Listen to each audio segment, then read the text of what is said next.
Sports Psychology, presented by the Reclusive Artist 33. Mic check, mic check. Today's video is about mentally preparing for a football match, soccer match for these Americans. You've got to visualize how you see the match from start to finish. You got to prepare yourself to be kicked. You've got to prepare yourself to lose. You got to prepare yourself to win. Depending on what position you play in soccer, whether you're playing striker, whether you're playing midfield or defender, you have to mentally prepare for the responsibility of your position. When you're a defender, you have to mentally prepare yourself to defend the whole 90. You have to mentally prepare yourself to concede a goal, and after conceding a goal, still maintain focus, because when you concede goals as a defender, it's demoralizing because you're not doing your job. As a midfielder, you have to have the mental preparation to fight for the ball, win for the ball. And ultimately, you have to have the mental preparation that knowing that most of the responsibility of the ball creating, going forward, going backwards, is on you.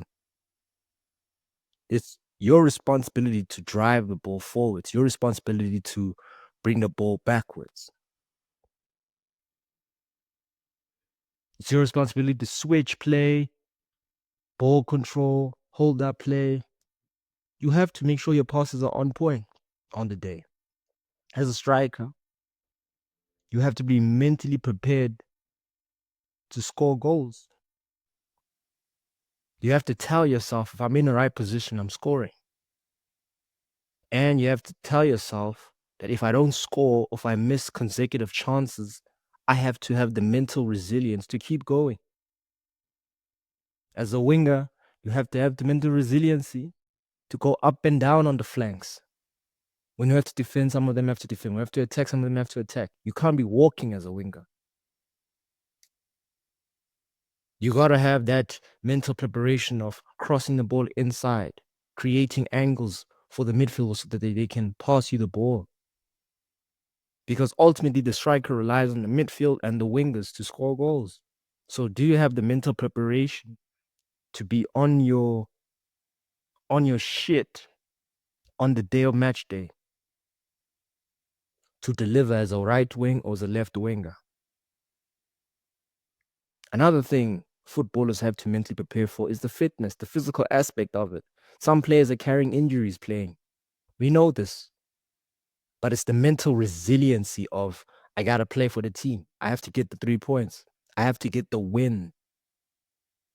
Those are the sorts of things that will differentiate you from a good player to a great player. Because a lot of great players play injured. Ask Gareth Bale, ask Cristiano Ronaldo, ask Neymar. Do you have the mental preparedness to lose in a game that you should have won? A lot of footballers don't ask themselves these questions before a match.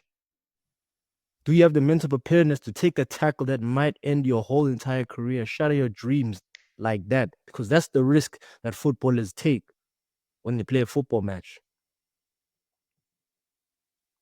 This video is for young athletes playing football specifically.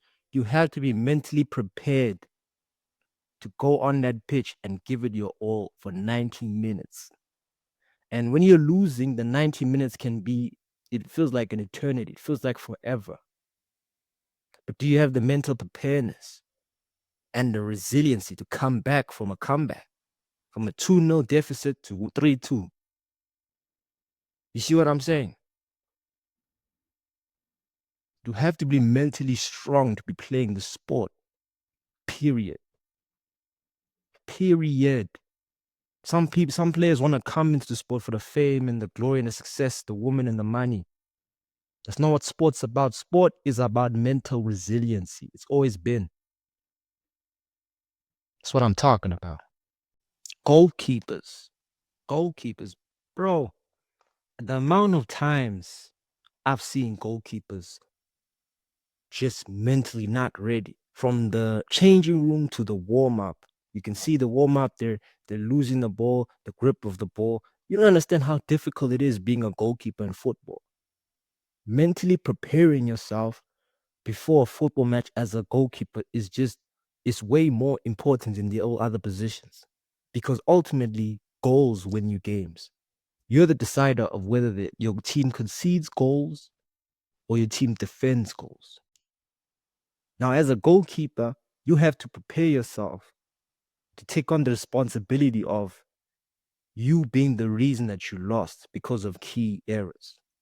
You have to take the responsibility of coordinating your defenders and telling them to move across, move sideways. There's a gap over here. Hey, watch your man. Hey, watch this guy. The communication at the back is all based upon the goalkeeper. People think soccer in itself is an easy sport. It's not an easy sport when you're working with other players. It's not an easy sport when you're working with a referee that's maybe against your team. You see, these are sort of the things that also players on all positions have to mentally prepare themselves. The referee might be against you. The coach might play you in the wrong position. You might get a red card or 2 red cards. What do you do then? There's so much unpredictability in football. A player could drop dead on the floor. And that shit happens. Football is crazy. One of your players can just drop on the floor.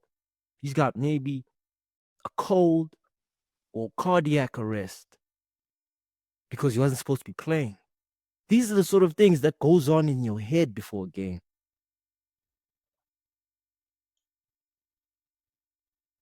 It's a sharp mental edge that you need to be playing sports, any sport. The physicality aspect of it is not enough. Can you maintain the win streak? Can you come back from the losing streak? Can you get out of relegation zone? Can you make it to the top 4? Can you win the league? All mental.